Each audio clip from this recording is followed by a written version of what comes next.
Hare Krishna.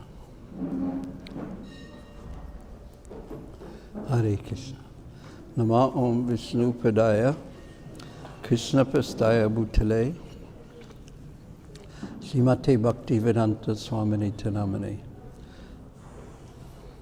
Namaste Saraswati Devi Gauravani Pacharane Nivasesha Sunyavadi Praskati Desatarane.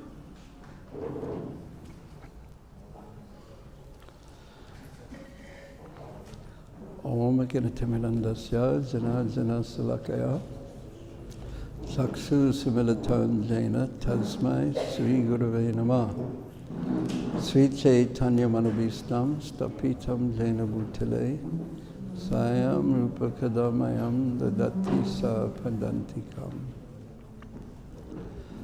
Vanshakaupa Trubhascha Kripa Sindhu Vaibhacha Patitanam Pavanebhyo Vaishnavebhyo Namo Namah.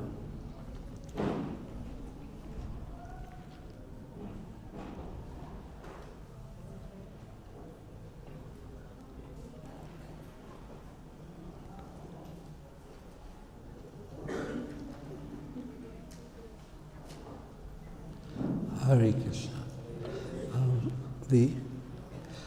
The pastime from the Srimad Bhagavatam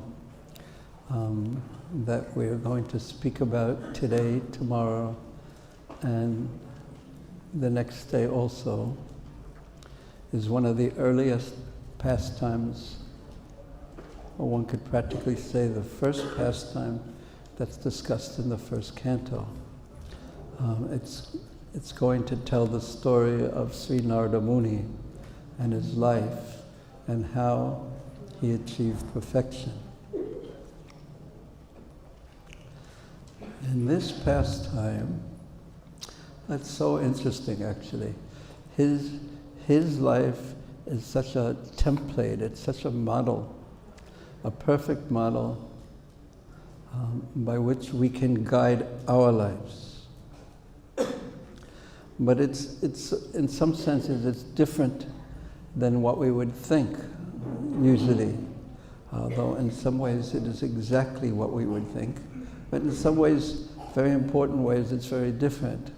Because when we first begin chanting, or we first consider ourselves devotees, or we join in some way or another, we think life is going to be so easy. But, and then when something isn't easy, when something becomes difficult, what's going on? Oh, Hare Krishna, Hare Krishna. How are you? When something turns difficult,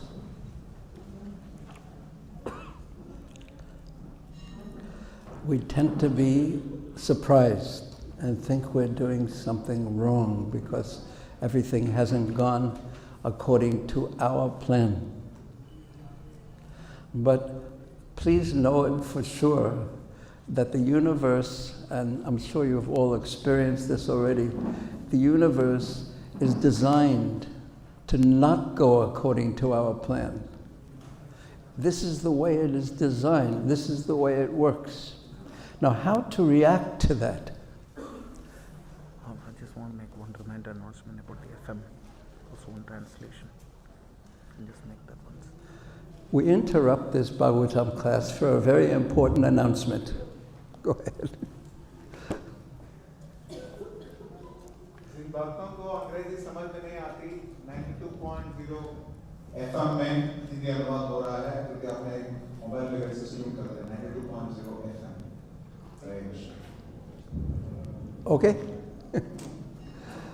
Who remembers what we were talking about? Now, this is a very difficult question. Sometimes, I'll do it tomorrow. I'll prepare you for the very difficult question I'm going to ask you. And that question will be at the beginning of class.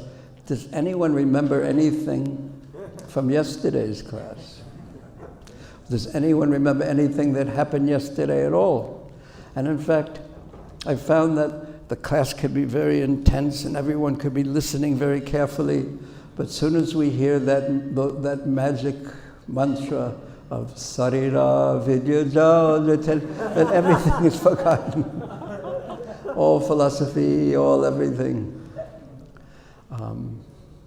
That is unfortunately the reality of life. But who remembers what I was just speaking about? Raise your hand though.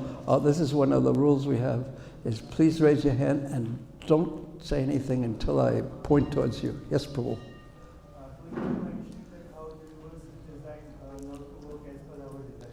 Yes, have you noticed that?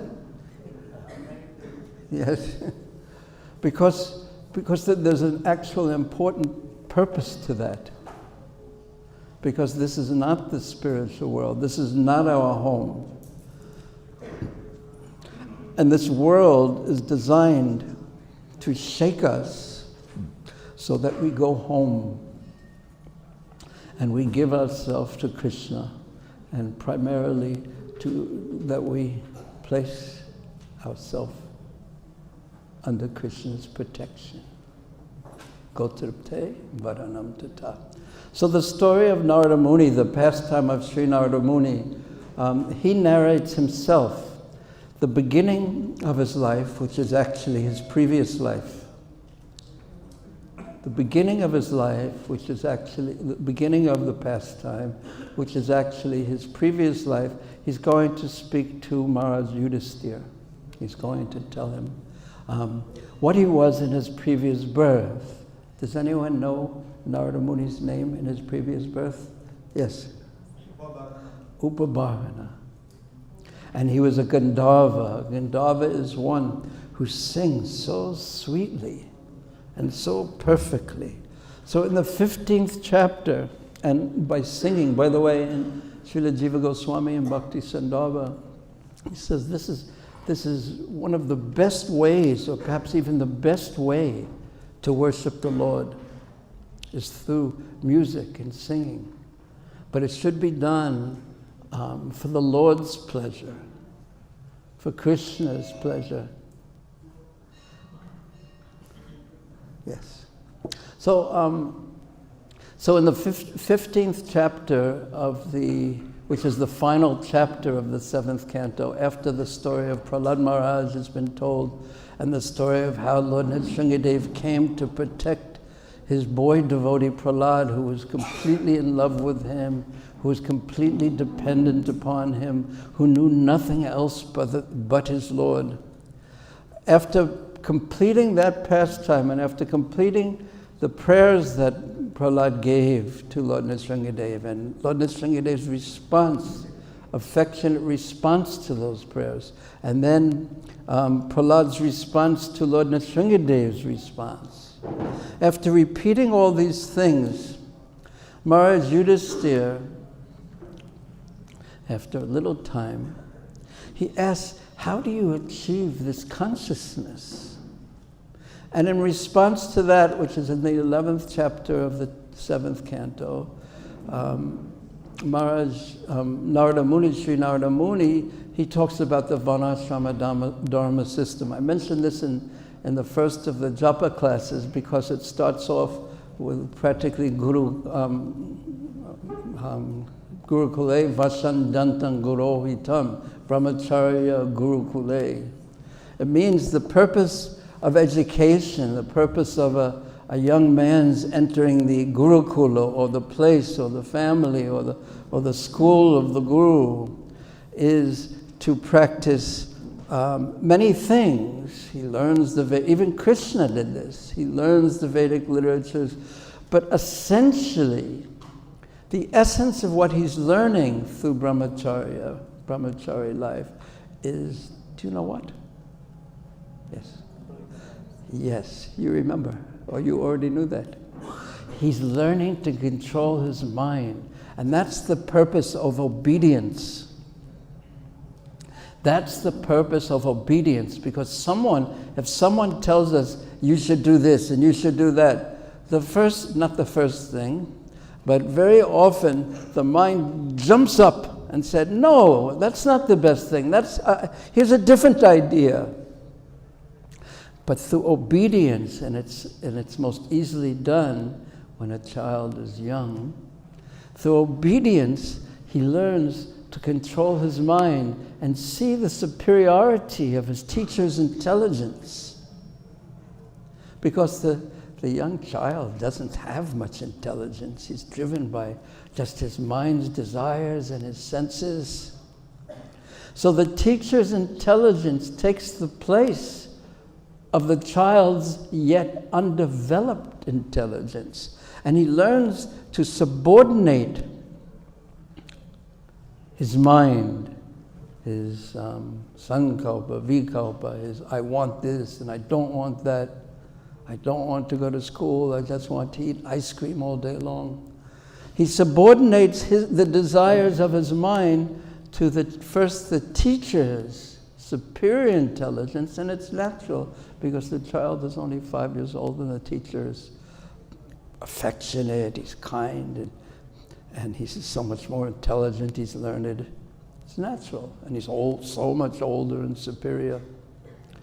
And then gradually the teacher trains the child's intelligence, and he transfers his authority to the child's intelligence that's been trained to make and control. The mind is under control, and it's been trained, the intelligence has been trained as to fulfill the purpose of life. So therefore, Srila Prabhupada, there was one devotee in the early days who told Prabhupada that I just want to stay by your lotus feet. And Prabhupada's response, do you know the answer to that, what he responded? I'm always walking, how will you stay? Almost, close. But my lotus feet are always moving. That's all he said. He didn't give the purport. So what does that mean? And the way that we were always trained in the very early days of the movement was that vani, or instructions, to follow the instructions, is more important than vapu, the physical presence. But yet, that physical presence was so powerful. It was so powerful. Otherwise, why would Prabhupada have just traveled all over the world to inspire his disciples? But yet, it is the vani that is the gift. You know, I see this. Eventually, we'll get to the pastime. Don't worry. But I see this very many times, that people always, when you're a senior devotee, whether you're not advanced or advanced, but people are so respectful, and they say, please give me your blessings, please give me your blessings, please give me your blessings, please give me your blessings, please give me your blessings, please give me your blessings, as if the Guru or Vaishnava is some kind of blessing ATM or something like that.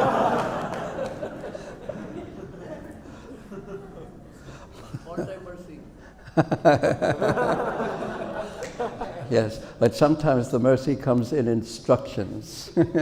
And I read a purport recently that's what we were expecting, and the Guru, he's ready always to give his, and you expect him to say blessings, and Prabhupada says instructions. Now that is mercy. Because this is what you can do that will bring you, what steps you can take that will bring you to the real purpose of life. Those are the instructions. But why do we tend to want blessings?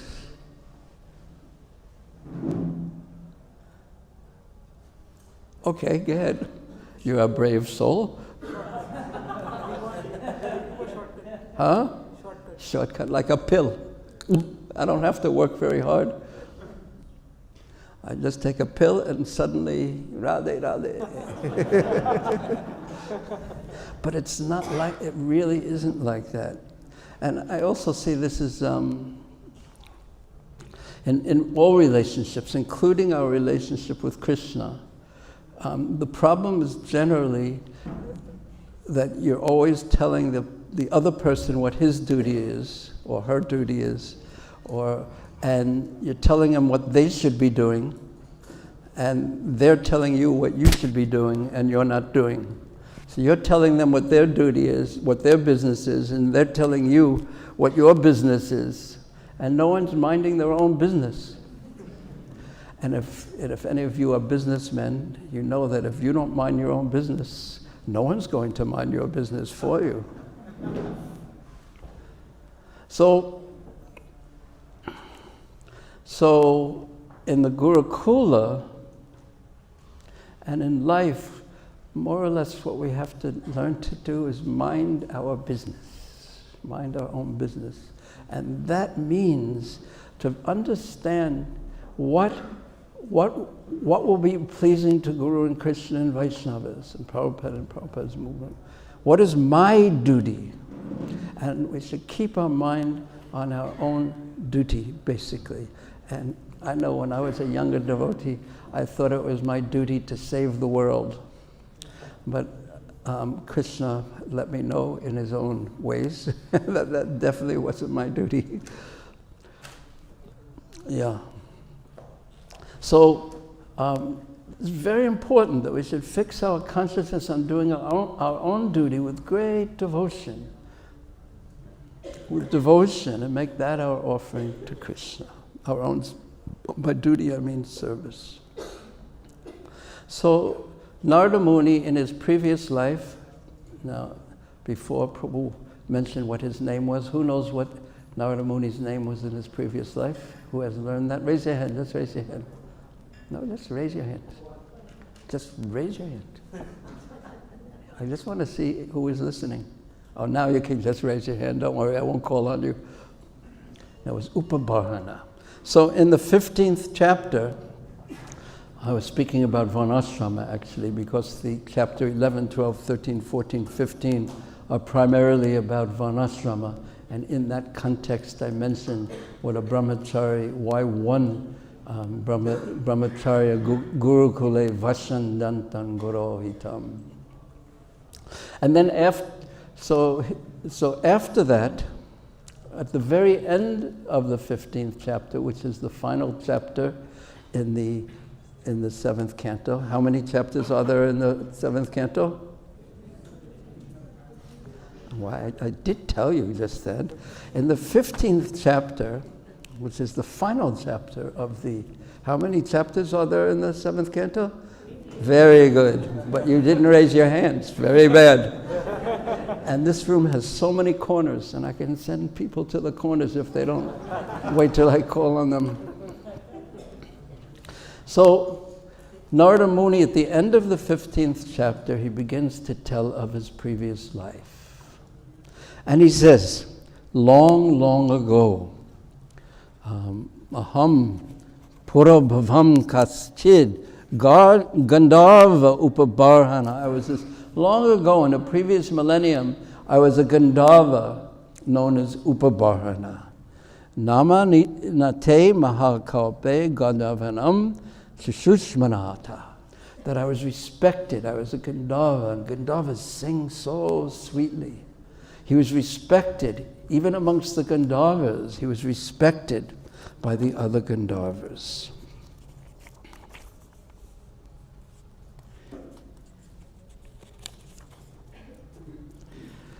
And not only was he respected, Narada Muni says, I had a beautiful face and a pleasing, attractive bodily structure. He was beautiful, he was strong, and he was attractive, decorated with flower garlands, and he put chandan upon himself, and he was very pleasing to the women of his city.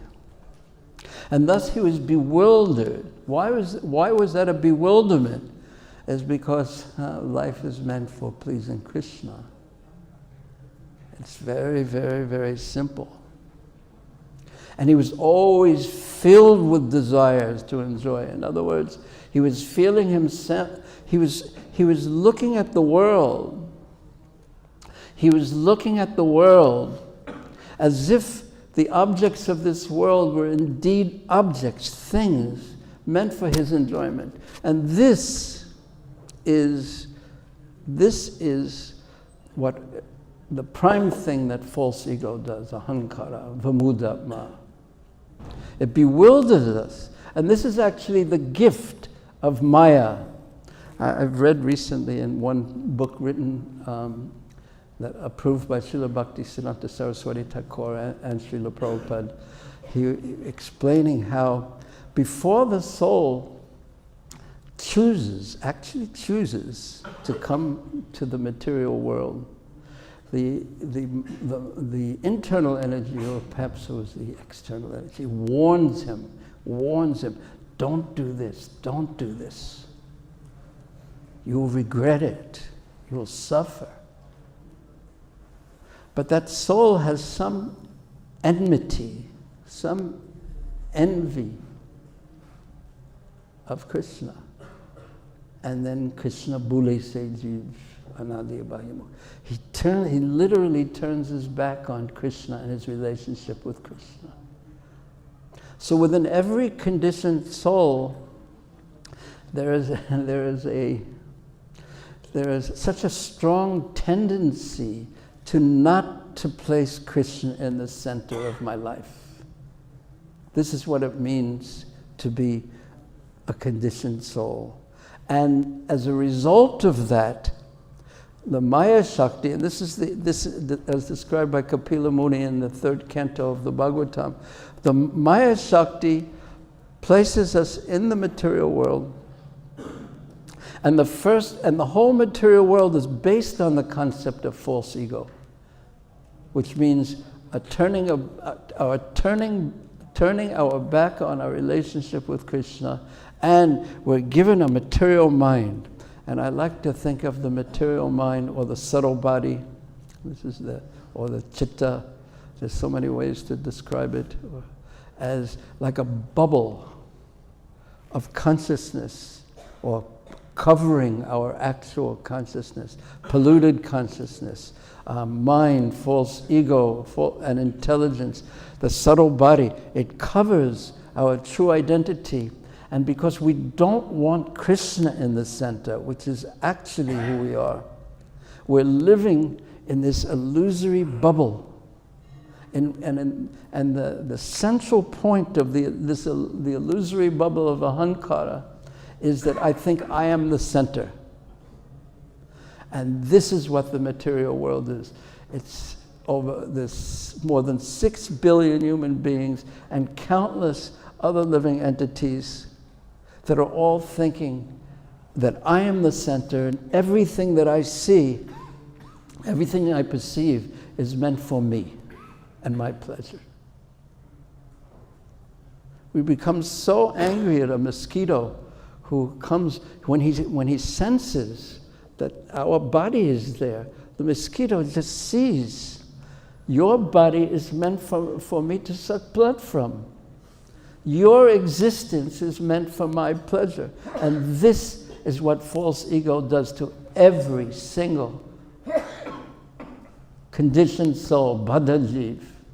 It fills them with this mood of that I am the center and everything is meant for me and my enjoyment. Now, what a devotee's challenge, and what the whole process Srila Jiva Goswami describes in Bhakti Sindarbha, that the process of sadhana bhakti is the process of going from bahyamukh, where our back is turned to Krishna, which means our back is turned to our relationship with Krishna, and turning towards Krishna and facing our relationship with Krishna. And that relationship with Krishna is, Krishna, I am yours. I am your servant. I am yours. And when that is done by pure, perfect love, unadulterated, uncontaminated, unmixed, and which is it's a big turning for a conditioned soul. Because it's the opposite. That's what we are meant to do. That is the purifying process. And that is what life's purpose is. So we know this philosophically, otherwise we wouldn't be sitting here. But to put it into practice, we will learn how to do from Narada Muni. So he was Upabarhana, and he was very beautiful, he was strong, and he was so attractive, and he tended to be surrounded by beautiful young ladies, apsaras. And here's where the conflict begins, or the problem begins. Once, Ekada Deva Shatru Tu Gandharva Asparam Gana, that once there was a Sankirtan festival, and the Sanskrit words is Hari Gato Gatopa Upagayane. It was a festival that was meant for the glorification of Lord Hari, or Krishna. And here Prabhupada translates it as a Sankirtan festival. It is meant a festival. And this is what we are always running through in our temples, throughout the movement, is Sankirtan festivals. In other words, activities that are meant simply for the pleasure of Lord Hari. So it was an assembly of the demigods, and it was a festival to glorify the Supreme Lord. That is the purpose of our life. That is the purpose of our existence. It's so natural when we have a relationship with Krishna, because he's so wonderful. So the whole festival was meant for this. In the assembly of the demigods, of the Prajapatis, and the Gandharvas, he himself, Upabarhana, and the Apsaras were invited by the Prajapatis to take part in it. Now Narada Muni again is telling his own story, how he became Narada Muni. Being invited to that festival, I also joined. But being surrounded by women, I began to musically sing the glories of the Devatas. But really, his purpose wasn't to glorify the Devatas, the demigods. His purpose, as is every conditioned soul's purpose, was to glorify himself, to place himself in the center. And he was doing this in a festival meant for the glorification of the Supreme Personality of Godhead, in a festival meant to give facilities for everyone to be engaged in a natural position of glorifying Krishna. He did something exactly the opposite. He began musically singing, surrounded by beautiful ladies. He began musically singing the glories of the Devatas. And because of this, because he had, and please listen to this point, he had a gift. He had many gifts. He could sing so sweetly. He was strong. He was beautiful. Perhaps he was greatly intelligent. And I see this with all the devotees. We just have so many gifts.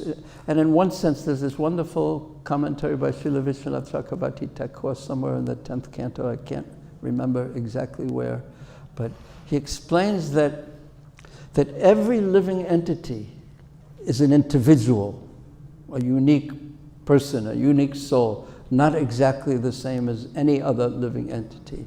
And that individuality means that he has a special characteristic that no one else has, like a special gift almost. He has something to offer Krishna, his individuality, that no one else has, even though there are countless, unlimited jiva souls. No one else can offer exactly what he offers, because he's an individual. And Krishna, therefore, has unlimited qualities to be able to accept the unlimited qualities of the unlimited jiva souls. So everyone, and we see this amongst the devotees who tend to be so talented, and Narada Muni certainly had his gift. But here's where the problem lies for a conditioned soul, that we tend to use our gifts not just simply to glorify Krishna, but we tend to want something out of it. And I've really seen this myself. I've noticed this when, like when money passes through one's hands, and it's so difficult to let every single paisa just go through your hands without wanting at least to keep something for me. I find it's very, very difficult. And the same thing with the offering of any gift that we have. At least let me get something out of this. This is the tendency. It's called selfishness as opposed to love for Krishna. And a conditioned soul will always tend in this direction. So therefore, in Chaitanya Charitamrita, Mahaprabhu tells Rupa Goswami that Labha Puja Pratishtadi Yata Upasakagan, that to desire these things, even though they're not gross maybe, but maybe I want to be known as a speaker of the Bhagavatam, or maybe a wonderful kirtaniya. I can't be known. Yeah, anyway, that's another story. But there's just something, there's always a tendency to want something other than the pure pleasure of Krishna. And Narada Muni had this tendency very strongly. And Krishna is so amazing, because if whatever we desire, if we do desire this, He'll give us this. I heard this amazing lecture by Prabhupada. He was speaking in Mayapur. This was obviously quite a few years ago. And he was saying, there was some criticism of perhaps some of his god brothers in the tone of his voice. And he was saying, if you want bricks and stones, Krishna will give you those bricks and stones. But if there's someone who wants to serve and only wants to serve Krishna, and it was clear that he was revealing the simple purity of his heart, then Krishna will give him service. And going back to that funny little joke I have about please give me your blessings, please give me your blessings, please give me your blessings. It's so rare that someone will say, please give me some service, please give me some service, please give me some service. But I've seen, and this is really true, because being an elderly fellow person and knowing many of the older devotees, I know many devotees, my dear friends who have left the movement for one reason or another. And when you ask them, what do you miss the most? They always answer, at least the ones I've asked, service. They always answer service. Service it's such a gift, and we tend to take it for granted, at least I do. It's such a gift, it's Krishna's gift. That is blessing. Instructions and service, this is blessings. Then we have an opportunity to make offerings to Krishna, to perfect our devotion. And then we have an opportunity to be humble when we see that there's not very much devotion in my heart, and unless you're merciful to me, what can I do? But here, please accept this. So Narada Muni, singing and being so beautiful and surrounded by, he was cursed by the Prajapatis.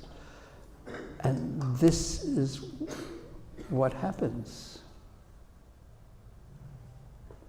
When we have our gifts and don't use them properly, those things that are gifts become curses because they entangle us further in the material world. So this is a warning to myself and all of us that we should ask ourselves, well, what do I really want? I mentioned this during the japa class perhaps yesterday or the day before. I find this is an important question to ask myself, well, what do I really want? What do I really want? And then if I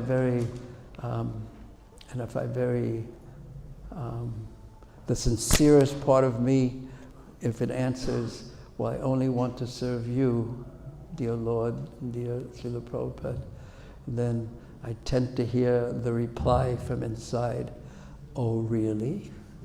Let's see. Let's see. So we want, so it's very important to ask this question. And that's why we read Shastra, that's why we associate with senior, more advanced souls. That's why we pray to the deities. We want to, we chant the holy names with a desire to increase our desire, to increase param drisvana bhaktite, to increase our desire to serve Krishna and get that taste for, or drive away all these lesser tastes. So they cursed him. They cursed Narada Muni Upabarana. Helanam sepo ojasa, because of your neglect. Because of your neglect of the purpose of your gift, the purpose of this Sankirtan festival. We curse you, yahi tvam sudratam asu. You very quickly become a Sudra. You very quickly lose whatever opulence you have. You will lose your ability to sing. You will lose your beauty. You will lose whatever it is that has made you so proud to think that you're in the center. You will lose this. This was the curse. And pride has so much to do with this, and therefore, that in Brihad Bhagavatamrita, Srila Sanatana Goswami, he says, Dainya and prema are the same. Humility and prema bhakti are the same. And therefore, we see that the great acharyas, the greatest of acharyas, from Srila Prabhupada to Narottama Das Thakur to Kaviraj Goswami, Krishnadas Kaviraj Goswami Maharaj, they're so humble. Sometimes Prabhupada had to act like a lion. One time, His Holiness, in London in the very early days, His Holiness Trivikram Maharaj had the opportunity to massage Prabhupada, and he was massaging him, and this is what he told me, that his mood was, if there was a fighter, Prabhupada was soon going to give class or something. So when you have a fighter in your corner and you're the coach, so you massage him in between rounds and you prepare him for the next round. So he was like, go, Prabhupada, go out there and smash them and do this. You're so powerful, Prabhupada. And then Prabhupada finally said, stop. I am only a servant.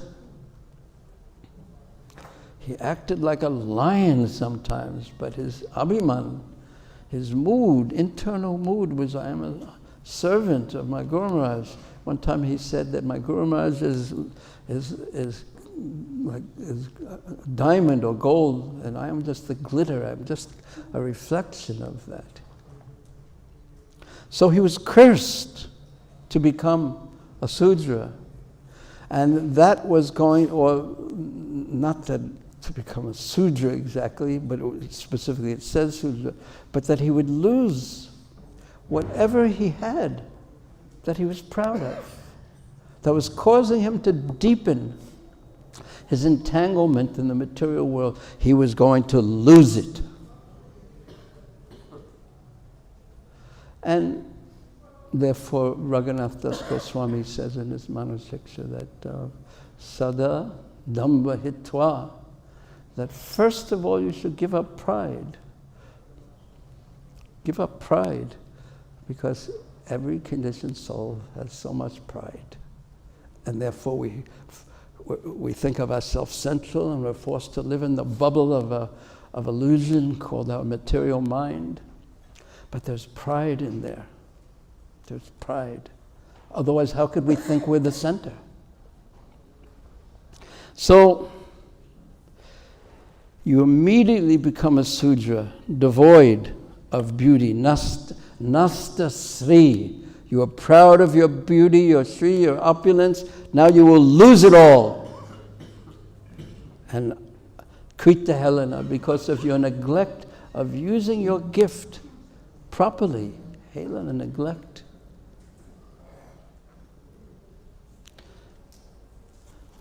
And that ends Narada Muni's own description to Maharaj Yudhisthira in the 15th chapter. And then we go back to the first canto in the 5th chapter.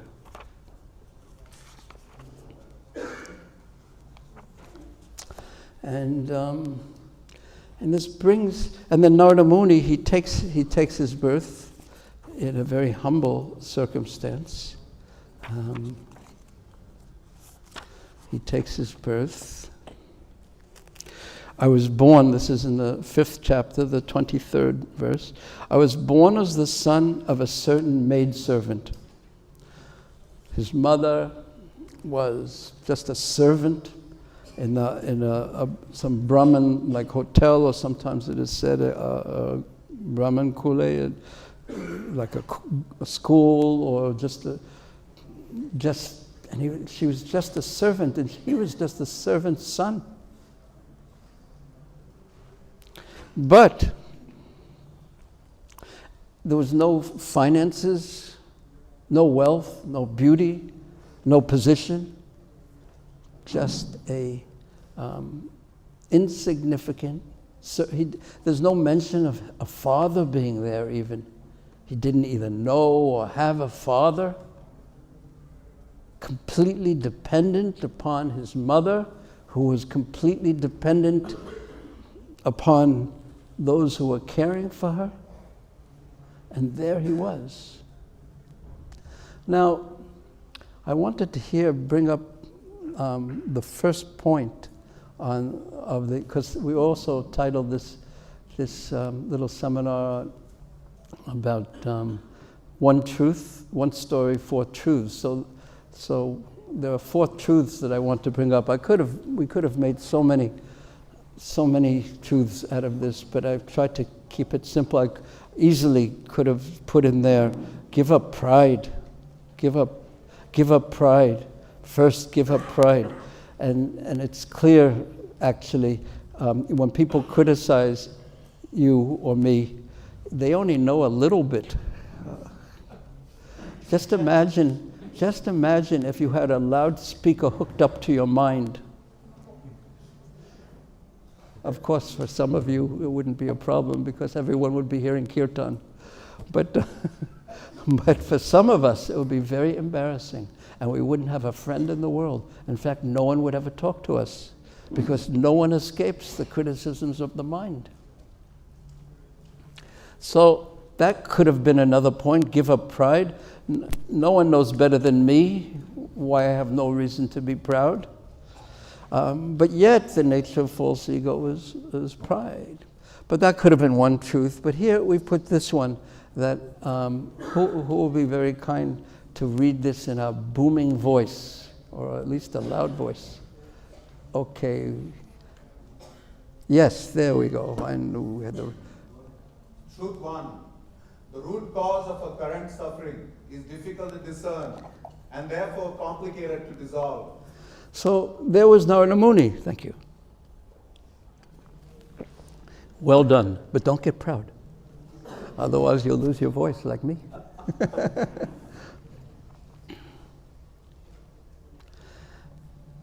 Narada Muni had nothing. He was poor. He was dependent. So we end up in our lives in circumstances that we don't like. And we try to do so. We try to correct them. We try to correct the difficulties in our circumstances. If we're poor, we want to become wealth. If we're weak, we want to become strong. If we don't have this, we want to compensate in that way. We want to make sure we get the education that will guarantee us success in the future. But why we're in that circumstance, why we're actually in that circumstance, the cause of that difficult circumstance is very difficult to understand. You can imagine Narada Muni and his mother especially pushing him to go to IIT Kanpur or something like that. And therefore you'll be able to support me when I'm old or whatever. Who knows what people think. But it's very, very difficult to change the externals of one's fate, because we don't know the cause of the situation that we're in. Just like Narada Muni, he was cursed. He was cursed in a previous life that was the cause of the difficulties that he was facing in his current life. So we don't know what karma has caused our current difficulties.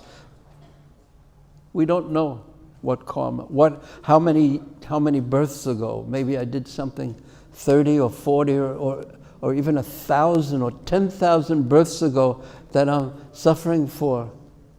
It's said in Shastra, we've probably all heard this, that if you've engaged in any cow, I don't even want to mention it, but for every hair on that cow, you have to suffer. So what is the cause of the effect that I'm now suffering from? So trying to dissolve it on a surface level, trying to change our fate on a surface level is very difficult. And what Narada Muni is going to end up doing is cure his problem, guiding him. He's going to get some great fortune that's going to guide him to perfect success. Perfect success to get at the very root of the problem, of the cause of suffering in material existence. And again, not that we shouldn't act practically, but our practical surface actions don't guarantee the happiness that we, or the removal of the difficulties that we so much long for. But if we get to the actual root of the problem, the ultimate cause of the problem, and deal, yes, we should act practically, but deal with the problem on its root level, that is, someone doing that is most intelligent, and we'll see an example of that in Narada Muni. Now,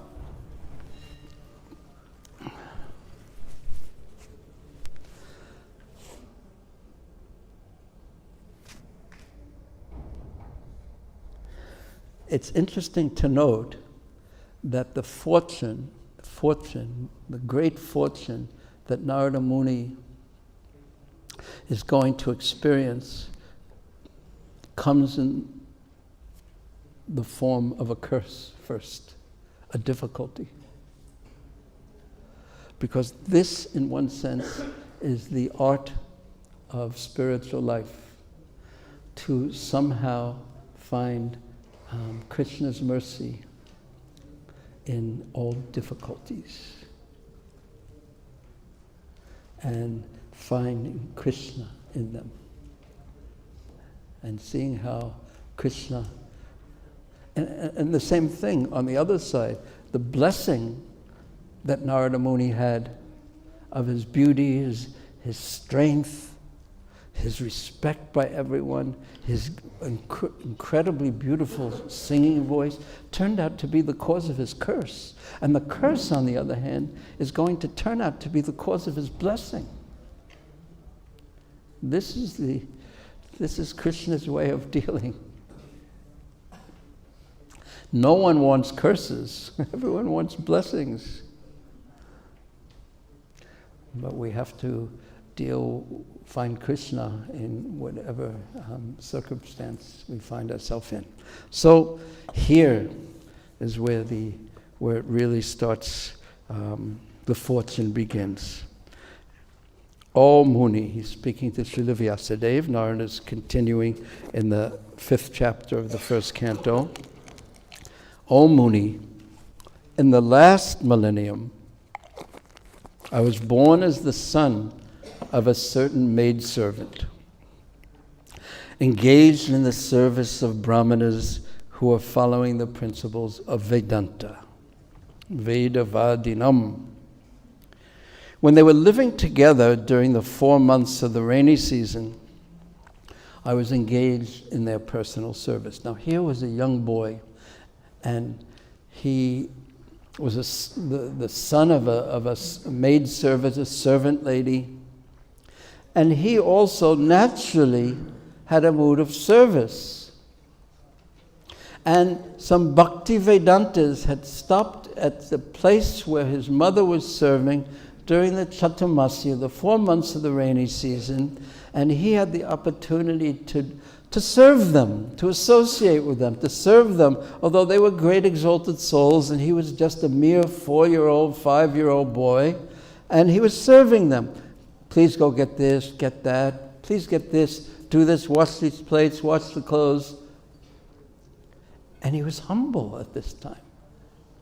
Sadadamba hitwa. He had nothing to be proud of. He had nothing to be proud of. And therefore, he was ready to serve in a simple way. Did anyone, raise your hand if you went to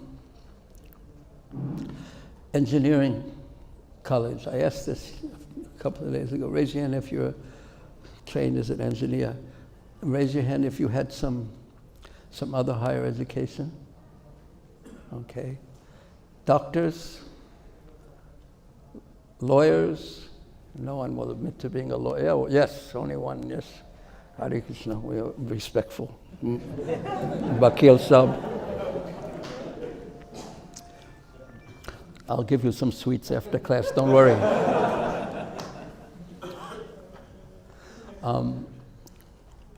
Did anyone take in their higher education, or was any course offered in how to be a servant? But everyone ends up being a servant anyway. It's just unavoidable. It's just unavoidable.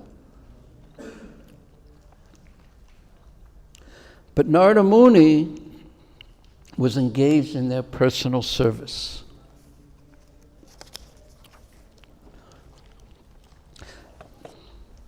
And oh yeah, they were there in Chaturmasya, the rainy season, and during the rainy season in Chaturmasya, because it's raining and you can't travel, because of the roads are all muddy and washed out, and the rivers are swollen and flooding. And so naturally the sadhus stay in one place. This was especially the old system. And during that time, they follow very strictly rules and regulations. Now, there's a science behind this. Now, why did sadhus, especially in the old days, why did they always travel? Raise your hand if you'd like to say. Yes. Oh. No. That's yes, but not. You haven't taken mind reading 301 in your university days, so you don't know what I'm thinking. But you may know what I'm thinking. So that they will not attach to a single place. Yeah, it has to do with detachment. Because every person, especially householders, myself included, know that you move into a house, and then after a few years, you've accumulated so many things. It's such a tendency to accumulate more and more and more and more things. And there's a difference between what you want and what you actually need. And there's such a tendency to confuse what I want and what I need and try to get everything that we want without any relationship to what we actually need. But when you're a traveling sadhu, and you're walking especially, I mean, it's hard enough when you're traveling by the domestic flights and you only have 15 kilos and you're traveling. But just imagine, even if you had 15 kilos and you had to carry it on your back and you'd walk, you'd find that what you want to carry with you is very different from what you need to carry with you. And very quickly, if you are carrying the weight yourself, what you need would become very, very minimal. And I once read some little book about there was one sadhu, wasn't a devotee sadhu even, but he said, people don't understand the freedom that being a sadhu and being detached from the world gives you. Because he didn't explain any further, he just said that because you can just stand up and leave anytime, any place, and when you're tired, you can just lie down somewhere and rest, and then you can get up and you can beg a little bit of food and just keep traveling. There's so much freedom attached to that. And the more we accumulate, the less freedom we have, actually. It steals our freedom. Therefore, the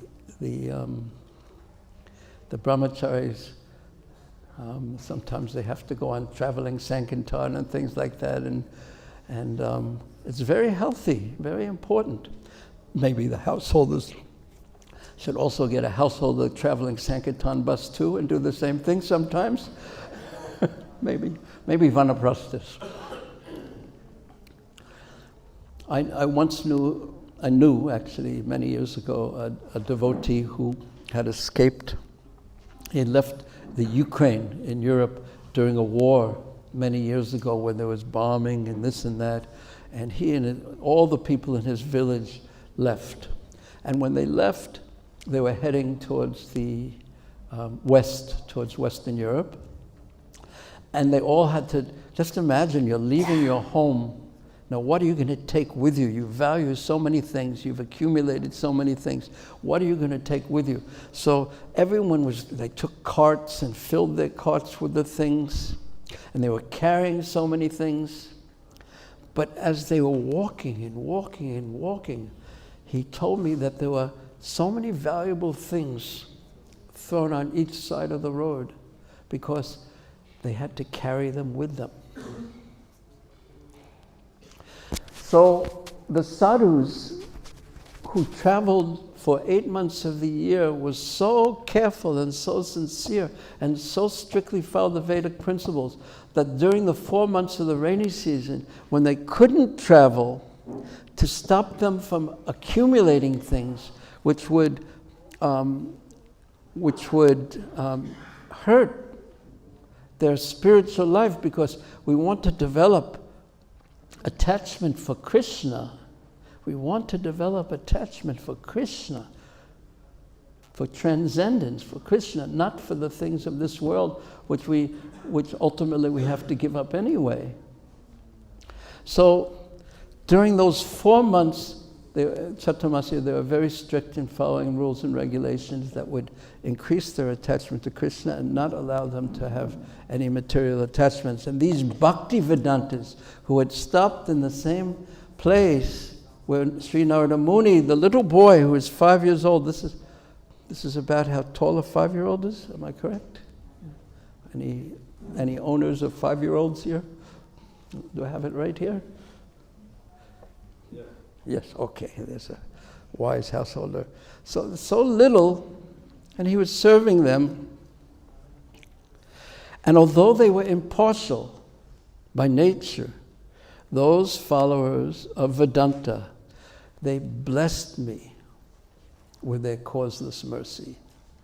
He didn't have to ask them. They blessed him. He did what he was supposed to do. He did his duty. And naturally, when someone serves and forgets about their own needs and goes out of their way to serve, naturally the heart melts and affection flows down to the innocent child boy who's serving. So they were impartial by nature, but yet, what verse of the Bhagavad Gita?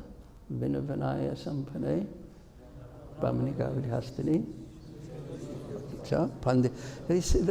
They see everyone equally, but yet they blessed him with their causeless mercy. Now, what was his mood that caused their causeless? He couldn't force them to give him their mercy because it's causeless. They can withhold it, they can give it, they can, etc. But what qualities did he have? That's what should be studied at this particular point. As far as I was concerned, what qualities did he have that attracted them to naturally give their blessings to this young boy? As far as I was concerned, I was self-controlled, and I had no attachment for sports, even though I was a boy. In addition, I was not naughty, and I did not speak more than required. And only once, by their permission, after taking their permission, I took the remnants of their food. And by so doing, all my sins were at once eradicated, and thus being engaged, I became purified in heart. Now, please listen to the next line of this verse. He became purified in heart, and because material consciousness fills with so many desires born out of the three modes of material nature, but especially the modes of passion and ignorance. Now, I have a feeling that if we open up a door back there, there'll be a little bit of air circulating, and it will make it easier for the devotees because it's already getting late. If we can open and get some air circulating, or windows or something.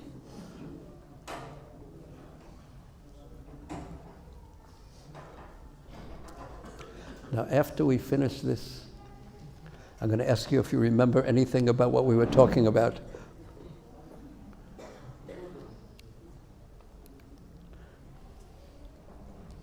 I guess, yeah, it seems almost to be working.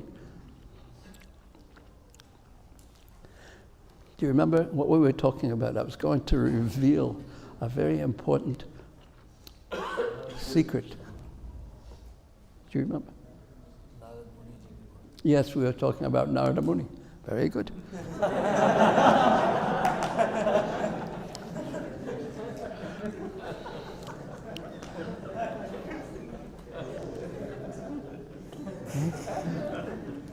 He's the kind of soul that everyone will want to bless.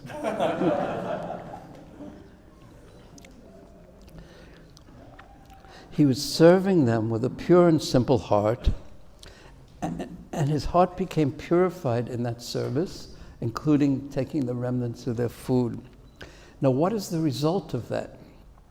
By this association, and by becoming purified means, practically speaking, having the desires in our hearts, born of passion and ignorance, having those desires removed.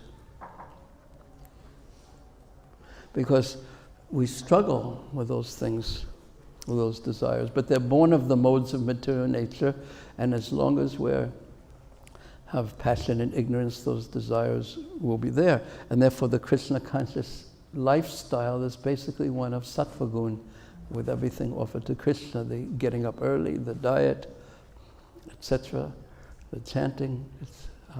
transcendental, but it's sattva gun, basically. The basic lifestyle, the cleanliness is sattva gun. So once he was purified, and in that association, and please listen, at that time when he became purified, tadharma evatma ruchi prajayate, what was manifest in his heart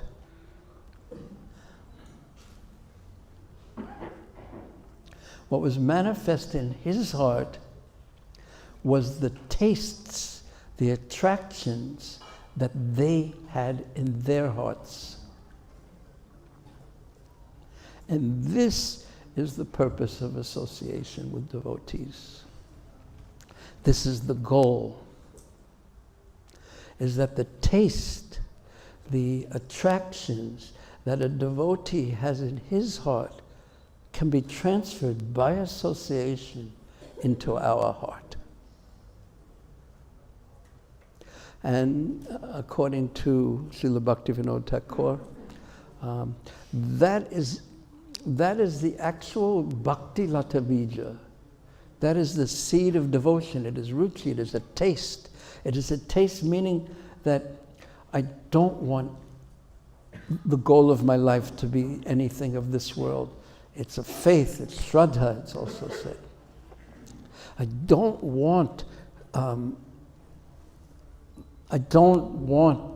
the objects of this world to fill my consciousness, and I don't desire these things. What I desire, I want something beyond. I want to be in Goloka Vrindavan. I want to be with Krishna. I want to, it can be developed, it's developed fully ultimately. I want to serve Prabhupada's movement. I want to serve the movement of Nitai and Gaur. It's a taste. It's a taste. Because, and so there's so much mercy that we have, and we read in Nectar Devotion Bhakti Rasamrita Sindhu about Panchanga Bhakti, that these items, the holy name, the exalted devotees, the Bhagavatam, the holy Dham, and Sri Vigraha, these are not of this world. When you stand in front of Sri Sri Radhaparthasarthi in the temple room, and if you stand in front of them and you're conscious, a little bit conscious, with your eyes open and your mind open, you don't feel like you're in the ordinary world with your mind doing what the mind does in the ordinary world. No. This is actually a descent. The Vigraha, the deity, Sisi Radhaparthasarthi, Kornitai, Sitaram, Lakshman, Hanuman, and Srila Prabhupada sitting there. It's a descent of the divine. We could say into this world, but we can also say the fortune is that here we are living in this bubble of my mind, which is dark, and it is illusory, and it has me in the center. It's complete illusion, it's darkness. And into that bubble comes divinity in the form of the deities. Or it comes Golokeda Premadana, the holy names enter our consciousness. Not of this world. It's from a different realm and has a different taste. Sri Vrindavan Dham. Raise your hand if you have ever been to Sri Vrindavan Dham.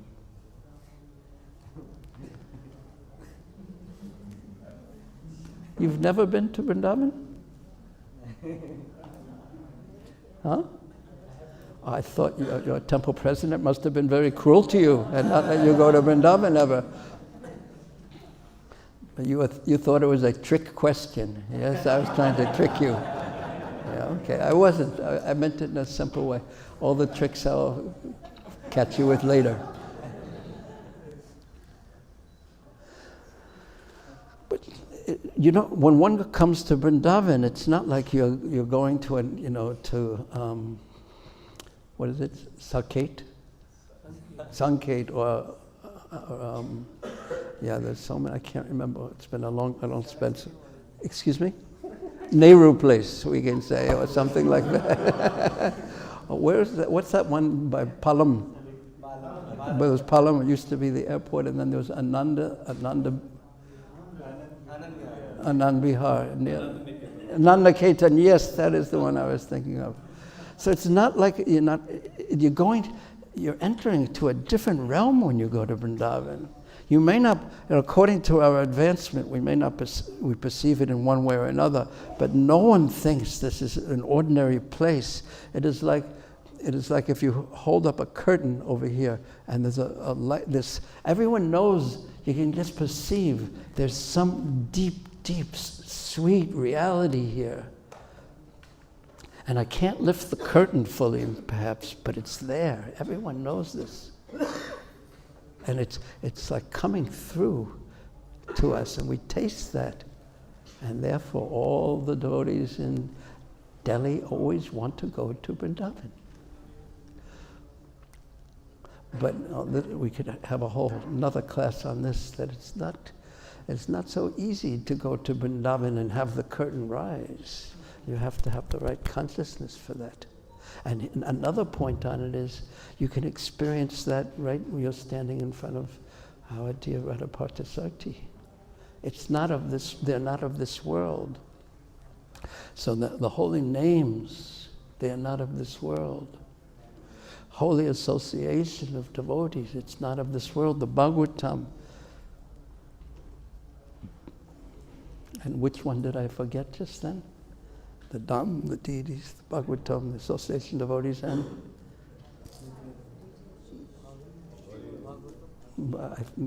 holy name Bhagavatam, yeah. So this is the light coming into the darkness of our consciousness, and it's such mercy. And what we want to do is transfer our taste, to change our taste from the illusion of self-centered illusion, born of passion and ignorance, to the taste of the divine.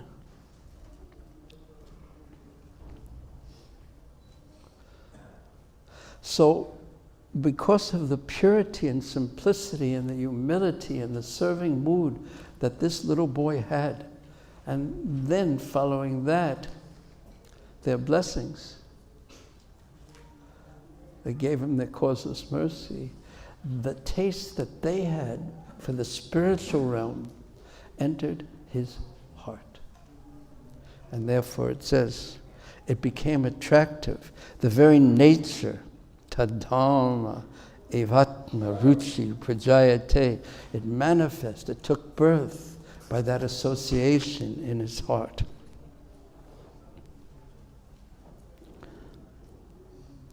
And in that association, and by the mercy of those great Vedantists, I could hear them describe the attractive activities of Lord Krishna. Krishna Katha Pragayatam Tatra Vaham Krishna Katha Pragayatam. I heard them speak Krishna Katha, because that's what they were doing during the rainy season. In a very concentrated, regulated way, they were just speaking about Krishna. I could hear them describe the attractive activities of Lord Krishna, and thus, listening attentively, my taste for hearing of the personality of Godhead increased at every step. So he was getting a taste. There's a difference between and some of you may want to try this. You can, instead of chanting the 16 rounds of the Hare Krishna mantra, you can try chanting 16 rounds of Pepsi Cola, Pepsi Cola, Cola Cola, Pepsi Pepsi. I'm not really recommending you do this, but if you want to make a scientific experiment, you can try this and see if you feel happy. See if you can even do it. It's impossible, practically speaking. So, as his taste increased, as his taste increased, his attention became focused. And as that taste developed, he realized that only due to ignorance, he realized this, not heard it philosophically only, that I accepted the gross and subtle coverings as myself. And he understood and realized that he and the Lord were both eternal, transcendental. Thus, during 2 seasons, the rainy season and autumn, I had the opportunity to hear these great-souled sages constantly. This is what they did during the Chaturmasya period. They constantly chanted the unadulterated, pure glories of Lord Hari. And by that association, the flow of his own devotional service began.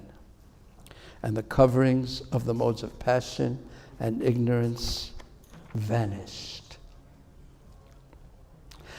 He continues, I was very much attached to those sages. Naturally, he became attached to them. I was gentle in behavior. All my sins were eradicated in their service. In my heart, I had strong faith in them. I had controlled my senses, and I was strictly following them with body and mind. And here, I would just like to make this point, that when we first become interested in Krishna consciousness, we learn how to follow with our body first, and that's so important. We learn how to bow down when we walk into the temple room. We learn how to offer flowers. We learn how to put on tilak. We learn things like that. We learn the proper way to chant. We learn how to, so many things we learn. And especially this is relevant with the chanting of Krishna's holy names. But really we have to follow the example of Narada Muni here, and not just follow with our bodies, but we have to align our minds. He followed with both his body and his mind. Not only his body was doing service, but in his mind, he was also doing service. And when you're doing service in your mind also, you're keeping in mind that person who you're serving. And so often we forget. I will say this for myself. And it becomes mechanical. And we can do it mindlessly because we know how to do it. We do it every day. And this is the problem. This is a problem that often happens after a while, and then we become sort of dry. The practices can become dry because we learn how to do things with our body, but we don't connect our mind to the service and advance properly in our minds. We don't remember Krishna. We lose the mood of service, of seva. And then our work doesn't become an offering, a devotional offering, it just becomes work. And we don't want to fall into that because it's not at all satisfying to the soul. So we bring our body in line with acting properly, and then the more difficult task comes is that we have to bring our mind involved in service. And as I was mentioning in the beginning, that there's always a tendency to want to take something. And so, what do I really want? That question becomes more and more relevant. And if I really want to love Krishna, if I really want to live in Goloka Vrindavan, then we have to move our mind in that direction. And that can be a struggle because of the habits that the mind has developed. And therefore, for the first 2 days we were talking about chanting japa, at least listening to the holy name and making the attempt to align the mind with the physical activity of the moving the beads and the chanting. And the prayer, allow me to serve you, bringing the mind involved. Serve you, Krishna, bringing Krishna involved into the process. That it's service, it's seva, it's devotional service. We want to bring our minds into this process.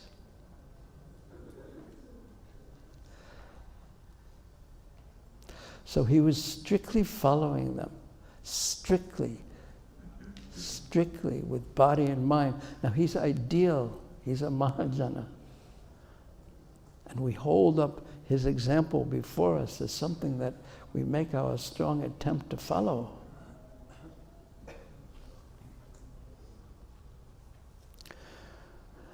But then the Chatamasya ended month by month. The first month passed, and then which month passed next? I know you know the answer to this one. Which month passed? Yes. And then after that? And then the fourth month was coming to its close, and they were going to leave. They had completely changed his life. They had by their association and by his service, they had changed his life in this. His life in one sense was just the same. Externally it was just the same. When people would come he was the son of the maidservant, so he would serve them just like, externally it was the same. But what had changed was something internal. His taste, his desire, what he wanted had changed completely. He was no longer the same. And Prabhupada explains this in his purport, that after initiation we should change. And indeed, Narada Muni changed. Please think about this point. His taste, what he wanted, changed. It shifted from matter to spirit. What was in their heart transferred into his heart.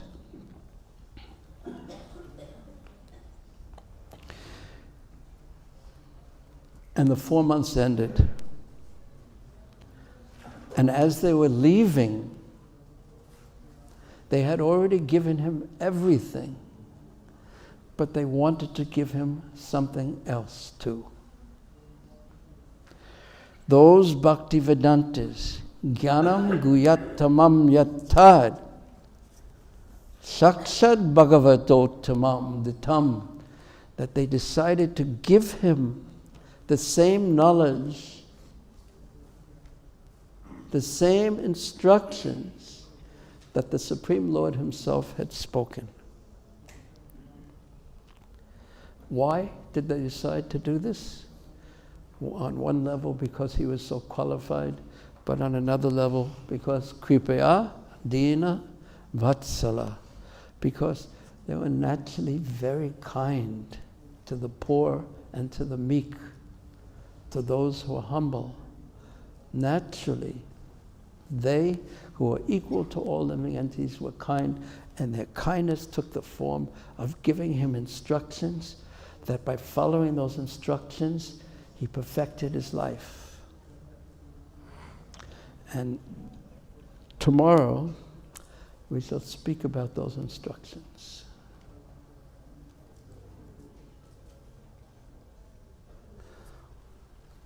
Thank you very much, because it's not early, and you are listening very attentively, even though it's not easy.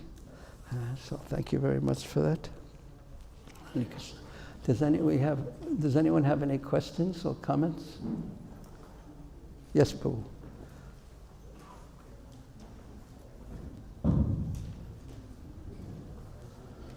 Hare Krishna, Hare Krishna. Hare Krishna, Prabhuji. Hare Krishna. What is your good name? Nandalal Ishwar Das. What a nice name. Where did you get such a nice name? Guru Maharaj, his name is Krishna Maharaj. Wow, such a nice name, such a nice Guru Maharaj. Yes, Prabhu. First of all, thank you so much, Prabhuji, for explaining that this universe is not designed. It's designed actually to prove that our desires will not actually come true. We have to face difficulties here to come back to Godhead. Do you believe that? Yes, I could feel it. Actually, lowered my burden because every time there is a struggle that why things are not going as per my own plan. Have you noticed? How old are you? Sorry. How old are you? My age is How old? 29. 29. Have you noticed that the universe doesn't cooperate with you? Yes.